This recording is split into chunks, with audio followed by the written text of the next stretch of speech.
Alluring thoughts nurture craving. Seeing it sprouted with wisdom, cut it at the root.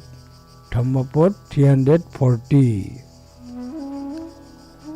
Alluring thoughts nurture craving.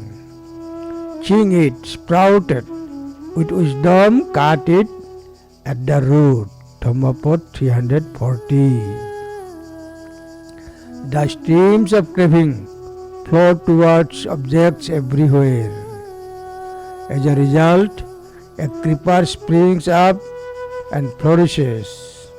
The wise, when they see this creeper, should cut its root with wisdom.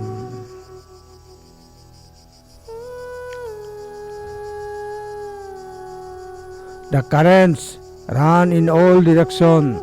The creeper buds and shoots. When you see the creeper grown, be wise and cut the root. Everywhere the streams are swirling, upbursting, creepers rooted. Firm, sing the craving creeper, dear with wisdom, cut its root. Dhammapad 340. Sabbanti sabbadhi satalata udbijja tithati tansa dissa lotong jatong mulong pannaya sindatha. Dhammapad 340.